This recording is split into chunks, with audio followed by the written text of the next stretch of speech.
Thanks to our title sponsor, Extra Hop, for making Research Saturday possible.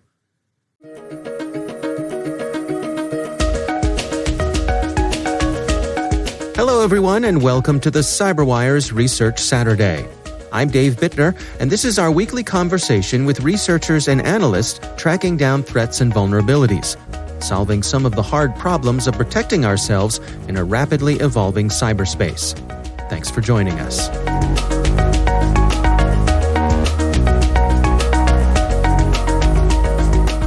So we were doing some routine intelligence collections, and it turned out that Winston and I were looking at the same sample, but we didn't realize it. We had a pretty good laugh, and then we realized, hey, this is something that is worth our time to see what else is unfolding. Joining us this week are three researchers from security firm Anomali, Gage Mele, Winston Marydasan, and Yury Polozov. The research we're discussing today is titled Probable Iranian Cyber Actors, Static Kitten, Conducting Cyberespionage Campaign Targeting UAE and Kuwait Government Agencies.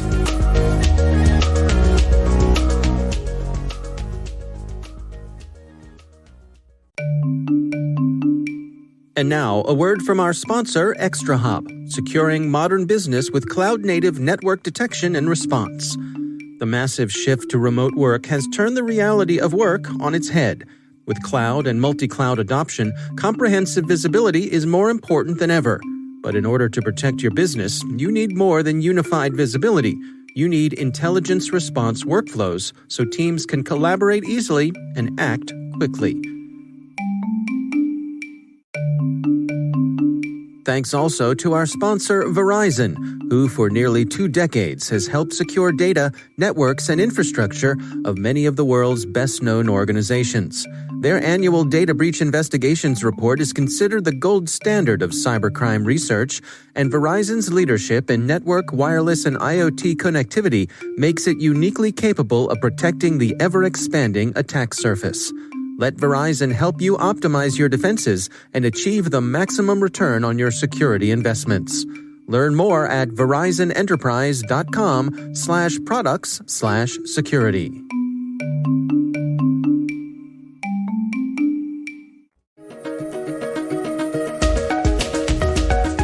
The name of the samples were intriguing, right? Analysis and study of normalization of relations. That's Gage Mele.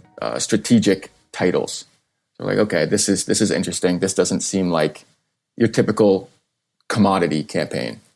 So based on that, I would go and add some geopolitical context and see what's going on in the world as to why an actor would use a topic like this. And then once I realized some of that stuff, then I would touch base with Winston regarding the technical capabilities of this campaign. Well, let's go through it sort of step by step here. I mean, the first way that someone would find this in front of them is these zip files that you identified. These were used by Static Kitten. What was going on with these? Yeah, good question. Winston, do you want to talk about the zips? Yep. Winston Marydasan. So, as Gage told, analysis and study of the normalization of relations between Arab countries and Israel. That was the name of that particular zip file. So on further analysis, we found that the zip file contained an executable with the same name. On closer look, it turned out to be a ScreenConnect client executable, which is a non-remote desktop software owned by ConnectWise. And now it's called ConnectWise Control right now. So it's basically an executable, which is a kind of used by multiple MSPs and remote support team across the globe. But then if you look across the internet, we could understand there are numerous variants of this software executables as indicators out there. And it's pretty tedious job to pinpoint which one of them are really being associated with a particular threat actor. However, while analyzing this particular sample, we found that it creates a new service in the vector machine. Okay, so here's the catch. While the service is being initiated, the ScreenConnect software in our context, which is an executable from that zip file, passes a launch parameters so that it can reliably connect back to the remote ScreenConnect server controlled by the attacker. So it's a client and server relationship there going on. It's a direct impact there. and the connected victim details would be populated in the server console. At the attacker side, that's a little more scary at that point. So because historically, MuddyWater, also known as Static Kitten, what they preferably do is kind of stay in low profile. They won't leave much of the forensics footprints in the victim machine. So that's what's happening here as well. Since this is a non-software, and then they are dealing with this kind of approach, how we identify the difference between a normal ScreenConnect software running out there in the public or in any machine comparatively to this is how it connects back to the remote server, right? The offender decided to keep the launch parameters hard-coded with custom properties along with the remote domain, ports, and the key. This custom property parameter, which passes the letter C, contained the targeted entity's domain. In our case, it was the Ministry of Foreign Affairs of Kuwait and the PC. So also, important aspect is we found another similar executable which creates the service at the victim machine and launch the same parameters, launch parameters in a way. And this time, the custom properties the offender decided to keep is kind of a generic one. It is a MOFA.govern. That means it looks to be kind of targeting generally across the Ministry of Foreign Affairs. It could be Singapore, it could be anything else, but we don't have enough data to prove that. But that's what we found actually. And help me understand here, just so I'm clear. So it was these ministries of foreign affairs that were hard coded in? Exactly. Yes, it was the website. I mean, the domain name mofa.govern.kw is the Ministry of Foreign Affairs in Kuwait. And if you see mfa.govern in another executable, it's a Ministry of Foreign Affairs govern dot anything. So the attacker will be able to understand, okay, this particular agent installed in a machine, in a victim machine, is talking back to me. And when I see the custom properties, it is telling me, okay, hey, this is from mofa.govern.kw. This is from mofa.govern. So that the attacker can understand, okay, this is from the victim which I was targeting to, which is good. Right, from the attacker's point of view, it's good. But what happens next? I mean, they get this indication that they've successfully infiltrated one of their target victims. Where does it go from there? Okay, so let's think from the beginning. So there should be a spear phishing campaign happened, and then the victim got an email, and then there was a document, a doc file. In the doc file, there was a link. That link took the user to download a zip file, and the zip file contained an executable, which kind of attracted the user to double click because of the name, obviously. Since it is targeted to government, it will be a little bit, they will be focused on double clicking that. That's the weakness of the user. And once he clicks that one, when it gets executed, that agent will try to communicate back to the server, right? Since that already we explained. But then once that communication happens, right, that's where the next steps goes in. As of now, we do not have that particular information that what the attacker is going to do. But once attacker gets connection back, he can do anything at the victim machine. Since he got the control of the machine, he can send maybe another ransomware, another worm, etc., etc. So he can do anything at the victim machine. I see. So it's the installation of this ScreenConnect software, which I suppose we should mention is a legitimate piece of software that people use for everyday normal uses, right? Exactly. It has been widely used, to be frank, by multiple MSPs and the customer support teams, etc., to control the machine and then send the files and help troubleshoot the victim machines, etc. So yeah. Yeah, and this is the danger of hackers using it. We saw it in the past years. That's Yury Polozov. When, for example, there were several high-profile hacks of IT outsourcing companies, such as Cognizant 4 years ago. First, the Cognizant were hacked, and once the hackers had access to their ScreenConnect, they were able to attack their clients, for example, Maritz Holdings and steal over $1 million worth of credit card of gift cards. And this is a type of hiding that APT groups are trying to exploit here. So they put those zip files that we found on one hub, and one hub could be used for different purpose. And then they hide behind ScreenConnect, and this remote administration software, it often used for legitimate purposes. So it's hard for defenders to find it. The bad guys, if you use legit tools to do bad things, it's even harder to track. So that's what they're doing here. And then, per Winston's point, Static Kitten likes to stay hidden. So they'll use legit tools to stay hidden. And then compounded with what Yury said, it's already difficult to find. So how do you find these malicious connections from legitimate tools? And in this case, as Winston said, it was the hard-coded launch parameters. Right. So it's interesting to see the legit tools, because it makes it even more difficult to find and potentially worrisome. Yeah, absolutely. Well, part of your analysis here is you dive into some of the details of these lure documents, some of the, I suppose, the social engineering aspect of this. Is there anything that stands out with these, how they were able to be effective in getting people to click on things? Yeah, a lot of APTs, for example, Mustang Panda, there are certain legitimate websites they go to pull just straight up copy paste, legitimate research or wordings.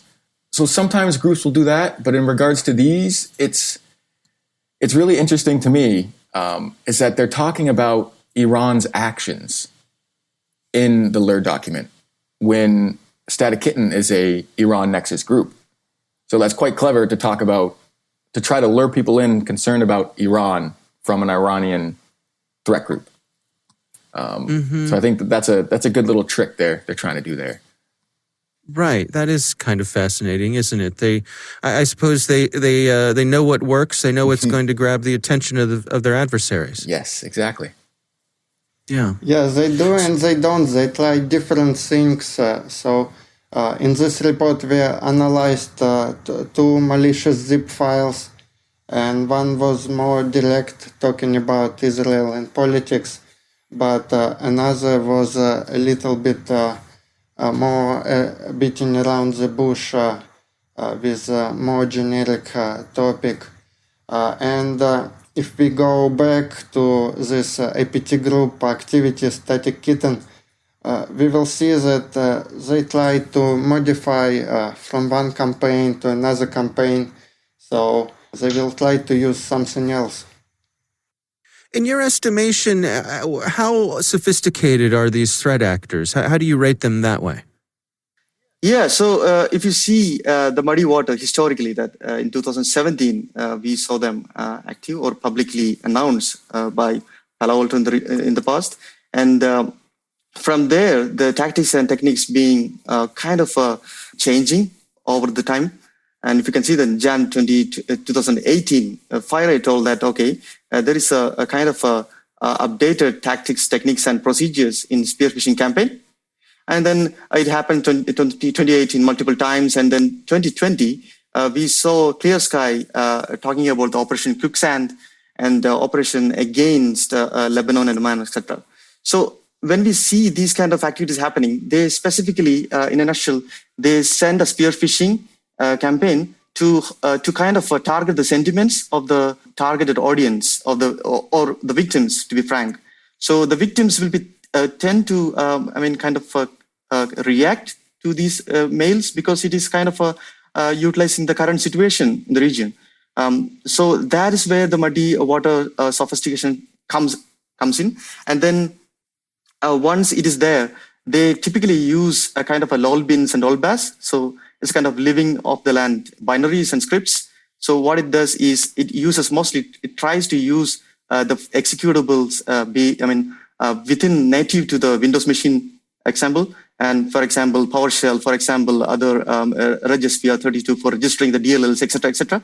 So it kind of leaves very less forensics footprint it will be pretty much difficult to identify what is going on sometimes with the normal traditional AVs, because it is kind of running under the hood into the machine using the legitimate tools, which is meant to be running in the machines. So that is where the sophistication comes in a second stage. So all this comes into picture when we think about MuddyWater, and they typically targets, we can see that mostly they target across the Middle East region as well. So what are your recommendations here? What are the best ways for people to protect themselves against this sort of thing? Yeah, that's a good question. It's oftentimes the employees are the weakest link. So it's those spear phishing. It's those custom things. Oftentimes they rely on relatively simple means to get inside a network. So it's really education against these spear phishing emails. If everyone knows that Static Kitten and these other groups, this is how they do business all the time. So look for these strange email topics. Maybe they seem too relevant to exactly what you're working on, which could be tough because, of course, you're looking for things that you're working on. Mm-hmm. But yeah, that initial infection vector, if you can cut that out, that would be extremely useful. And also, one point to add that we know that the MITRE framework out there, and then it is always better to get into each of the tactics and techniques there and see whether, let's take a company, and if they can kind of see whether their security controls will be able to identify when there is a real attack happens. And one by one, if they can go through each tactics and see that, okay, this particular technique, whether we can detect in our environment or not, right? If you take MuddyWater, it has a kind of a TTPs, and then if you focus on that particular TTPs and find that their kind of controls are being able to detect this, that will be a really nice project for them internally until they have a confidence, okay, this particular TTP, even though it happens, our team and our tool sets are good enough to detect this. For example, supply chain compromise, whether we are able to detect that or not. So that is one of the question. Maybe CISOs needs to get in touch with the teams and do this. Yes, very good point. Process. Yes, and finally, APT Group managed to use legitimate remote administration tool to get into your network, but then they need to do some other steps. They would run some PowerShell commands, they will run some searches, they will start some exfiltration process. So have some data loss prevention in place, maybe some canaries, some like internal honeypots to detect this kind of activity. Yeah. This is one of the important, your question is very valid, that when I go and see the clients across the globe, when it comes to the intelligence, proactive intelligence, that is very important. So when we think about a priority for a particular company, think like that company is in Saudi, is a bank, and we define them, okay, can you please prepare the PIR for your team, for your company, prioritize intelligence requirement, whether this MuddyWater, for example, is one of the priority for you, because you are in Saudi and there are chances that these attackers will be attacking you. So that becomes a priority. So based on priority, we will help them to collect the intelligence themselves. We use a threat stream platform actually for the clients, and then we derive value out of it for the customer so that they can kind of track what's happening in the region with the heartbeat of intelligence coming to the platform, and then they can investigate further themselves. So that's where we're helping them. That is one of the things. The proactive intelligence might help the clients across the globe to identify whether they're being targeted or not from a particular threat actor.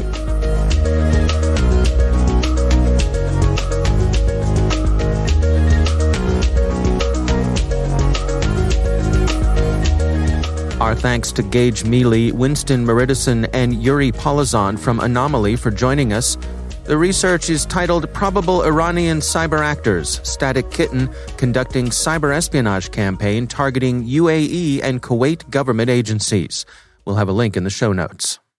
Thanks to ExtraHop for sponsoring our show. You can learn more at extrahop.com/cyber or connect with them on Twitter or Facebook. Our thanks to Verizon for sponsoring our show. You can learn more at verizonenterprise.com/products/security. The CyberWire Research Saturday is proudly produced in Maryland out of the startup studios of Data Tribe, where they're co-building the next generation of cybersecurity teams and technologies. Our amazing CyberWire team is Elliot Peltzman, Puru Prakash, Kelsey Bond, Tim Nodar, Joe Kerrigan, Carol Terrio, Ben Yellen, Nick Valecki, Gina Johnson, Bennett Moe, Chris Russell, John Petrick, Jennifer Iben, Rick Howard, Peter Kilpie, and I'm Dave Bittner. Thanks for listening.